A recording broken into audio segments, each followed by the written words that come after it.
पोटला पण पकडताना पण आपण व्यवस्थित पकडला पाहिजे. मान पण जास्त खाली टाकू नका. मग ते पाणी आहे ना नाकात तर कानाच्या साईडला जाईल. कळलं का? कारण सगळीकडे होल आहेत ना. औषध जर कानात टाकलं औषध ते तोंडात येतं, नाकात टाकलं तोंडात येतं, डोळ्यात टाकलं तोंडात घशाजवळ येतं ना. हे लक्षात ठेवा. म्हणून आपण एक इमॅजिन काय करायचं आहे की मी ह्या नाकात पाणी टाकणार ह्या नाकात बाहेर येणार, बस एवढंच इमॅजिन करायचं. दुसरं काय करायचं नाहीये. कळलं का? एक की नाही तो नंतरचा भाग आहे.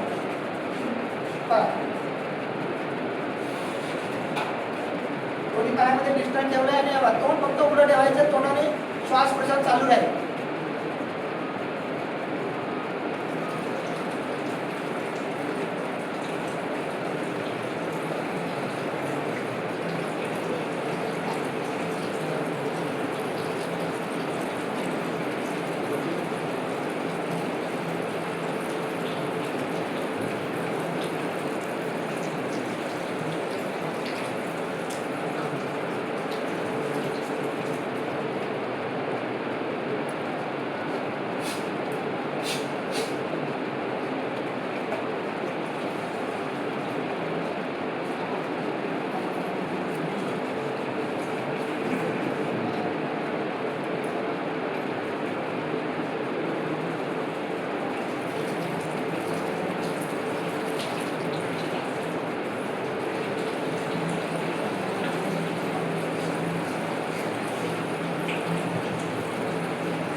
तर ह्यानी काय होणार? सर्दी, कफ. लक्षात घ्या, आधी सांगून टाकतोय. सर्दी, कफ, सायनस, अर्धशिशी, अर्ध डोकं दुखतं काही जणांचं. सर्दी, कफ, सायनस, अर्धशिशी सारखे याच्यातून विकार निघून जातात.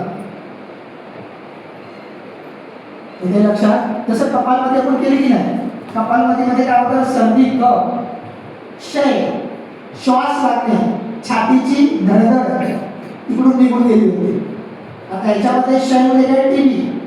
टीबी सारखे पण रोग निघून जातात. कळलं की नाही? काय आहे? सर्दी, कफ, सायनस, अर्धशिशी सारखे विकार याच्यातून निघून जातात. उष्णतेचे विकार, दृष्टी दोष. बघा, उष्णतेचे विकार, दृष्टी दोष याच्यातून काय होतात? निघून जातात. निद्रानाश, ज्याला निद्रानाश आहे, झोप लागत नाही, निद्रानाश, रात्रीचे जागरण, डोक्यात वाढलेली उष्णता याच्यातून निघून जाते. थकवा निघून जातो, उत्साह वाढतो, श्वसन मार्ग मोकळे होतात, म्हणजे श्वास मार्ग काय होतात? मोकळे होतात. उत्साह वाढतोय काम करण्यामध्ये. नेत्रस्थान तुम्हाला दिलेलंच आहे. कळलं नाही? म्हणजे दृष्टीदोष तुमच्या याच्यातून निघून जाणार. सगळ्यात महत्वाचं म्हणजे नाक मोकळं. बघा, हे पंचन कर्म आहेत ना ती. कळलं की नाही? मग त्याच्यामुळे नाकातून जर आपल्याला मोकळं झालं की डोळे वगैरे हे मस्तक मोकळं होतं.